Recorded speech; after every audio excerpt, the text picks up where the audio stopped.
ऐसे देश में हम रहते थे जहां ज्यादातर लोग गुलाम थे। बड़ा अलमिया यह है कि हिंदुस्तान के अंदर हम अंधभक्ति के खिलाफ बहुत आवाज उठाते हैं, लेकिन हम ये नहीं सोचते हम भी अंधभक्त हैं। रिजर्वेशन इसलिए खत्म कि गरीब आदमी का बच्चा डॉक्टर न बन जाए। किसी इंसान के साथ जुल्म हो रहा है तो आपको आगे आना होगा, और जो संविधान हमें मिला है उनके अधिकारों के लिए हम सब मिलकर लड़ाई लड़ें। काश नफरत की ये दीवार गिरा दे कोई, काश नफरत की ये दीवार गिरा दे कोई, हम दोस्त हैं दुश्मन नहीं बता दे कोई। बात हो रही है हिस्ट्री की। इतिहास सिर्फ रोने के लिए होता है और सीखने के लिए होता है।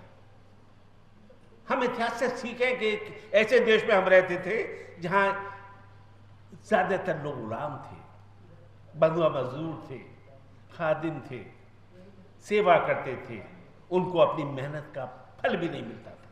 मैंने बचपन में देखा है अपने 60s में कि आदमी आता था, एक दलित मजदूर आता था, वो कहता था मियाँ हमसे काम ले लो, हमें रोटी खिला देना, मजदूरी मत देना हमें। हम ऐसे देश से निकले हैं, हम एक ऐसे समाज से निकले हैं।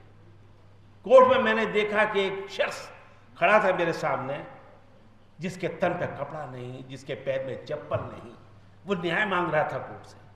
अब यकीन माने कि मैं अपने आंसू को रोक नहीं सका, मैं चैम्बर में उठ कर चला गया। हमें एहसास करना होगा इंसानियत का, हमें दीवार गिरानी होगी जात की, हमें दीवार गिरानी होगी मजहब की। बड़ा अलमिया यह है कि हिंदुस्तान के अंदर हम अंधभक्ति के खिलाफ बहुत आवाज उठाते हैं, लेकिन हम ये नहीं सोचते हम भी अंधभक्त हैं। हमें अपनी अंधभक्ति पर इंट्रोस्पेक्शन करना होगा।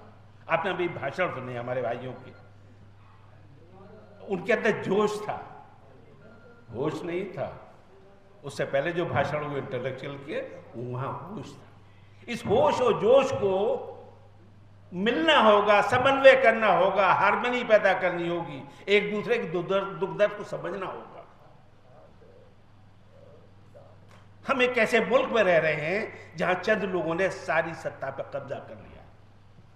ना उन्हें मनुवाद की फिक्र है, ना उन्हें इंसानियतवाद की फिक्र है, ना उन्हें उन्हें अपना फायदा चाहिए। रिजर्वेशन इसलिए खत्म कि गरीब आदमी का बच्चा डॉक्टर न बन जाए, वो कलेक्टर न बन जाए। It's a national crisis. बात बीजेपी से आगे गजब निकल गई है। एक लॉबी है जिसने सब कुछ कब्जे में कर लिया है। वो लड़ाई हम लोग कैसे लड़ेंगे, आज इस बात को क्या चिंतन करना है। आपको इस बात का चिंतन करना है कि समाज में अगर पड़ोस में जुल्म हो रहा है तो आपको खड़ा होना होगा। किसी इंसान के साथ जुल्म हो रहा है तो आपको आगे आना होगा। अपने दिमाग के अंदर जो प्रेजुडिस है आपकी जात की, मजहब की, उसे निकाल फेंकिए। चलिए मानवता की तरफ बढ़िए। नया हौसला, नई उड़ान भरनी है। मेहनत अब हमें सुबह शाम करनी है। नए खतरों से खेलना है। हमें फलसफे की एक नई किताब लिखनी है। हमें एक ऐसा अध्यात्म चाहिए, एक ऐसा फलसफा चाहिए जिस पर हर बिरादरी के लोग आगे बढ़ सके और अपना मकसद को हासिल कर सके। ये कॉन्फ्रेंस यहाँ भी होगी, देश में हर जगह होगी, जागरूकता होगी।